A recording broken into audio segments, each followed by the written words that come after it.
I'm Dr. Devra Davis, and I'm here in Australia talking about my new book, Disconnect. I'm an epidemiologist and a toxicologist, a fellow of the American College of Epidemiology and formerly the American College of Toxicology. I worked in the Clinton administration. I was the founding director of the Board on Environmental Studies and Toxicology at the U.S. National Academy of Sciences, and that was the group that did the study recommending the ban on smoking on airplanes quite some time ago. But I'm really here because I'm deeply concerned about what we know now about microwave radiation and how it affects the developing brain and body. Recently, the cell phone industry has been issuing advisories itself. These are often buried inside phones, and they're telling you something very important that everyone has a right to know, which is a mobile phone is a two-way microwave radio. It's never been tested for safety for long-term use, and because of that, Telstra has now begun to issue advice about using a headset, using a speakerphone. In America, Consumer Reports, a respected publication, has recently recommended that no one keep a mobile phone in their pocket.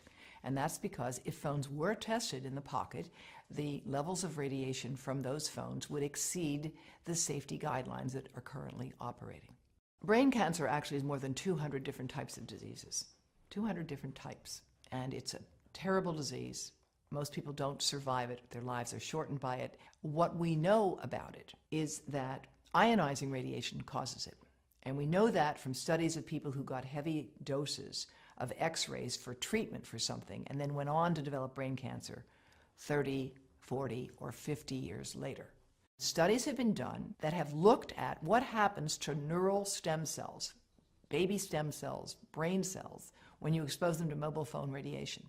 And what those studies find is that if you expose those cells, you can look at their membranes, and you find the membranes are weakening and opening.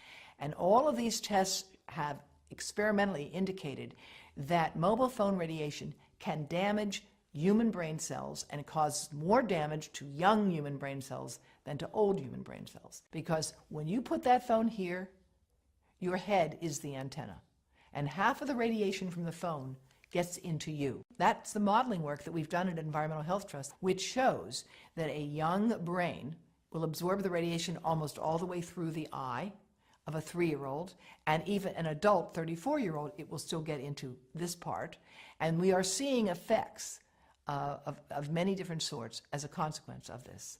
Those who are on the front line of dealing with young children are deeply concerned about this at a professional level in the United States and around the world.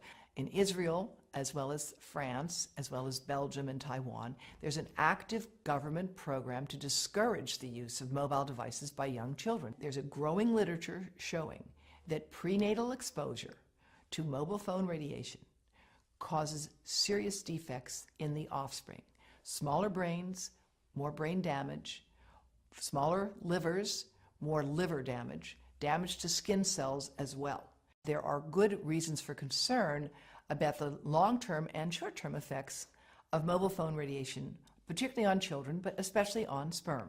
Now, the sperm studies have been developed in more than 7 different countries, and what they find is that the sperm that are exposed to current levels of mobile phone radiation die 3 times faster and have 3 times more damage on their DNA, indicating that mobile phone radiation is damaging to human sperm.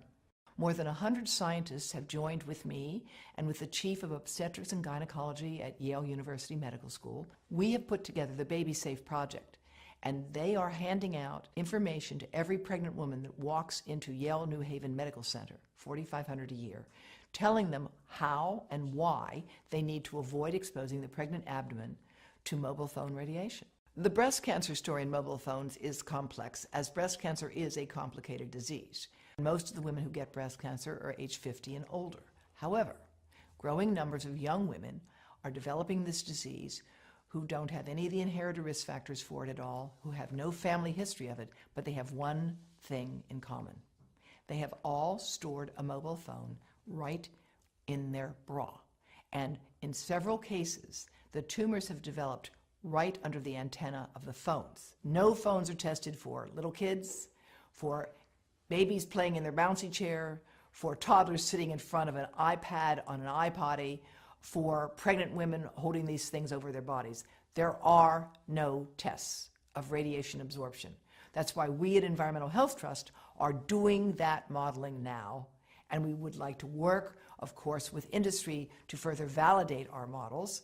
But it's really critically important that we do this research, that we train people in this field, and that in the meantime, we join with other countries around the world, giving people safety information. You have a right to know that that mobile phone is a two-way microwave radio and should not be kept close to your testicles or your ovaries or your heart or your brain.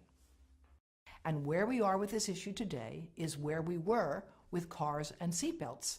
Australia has led the world in requiring seatbelts. It is leading the world with respect to handguns, and it can lead the world with respect to the right to know about mobile phone radiation. I'm very proud that Dr. Charlie Teo has issued a call for Australia to implement its current laws. You don't need a new law here. You've got the laws you need. You just need to implement them to give people the right to know about mobile phone radiation. And again, I'm delighted that Telstra's taken the first step. I think Arpanza actually does have information on their website about how to reduce radiation by keeping your calls short and telling you how to use a headset and a speakerphone. But there needs to be a more concerted effort to communicate this, just like the Canadian Parliamentary Committee on Health has recently called for.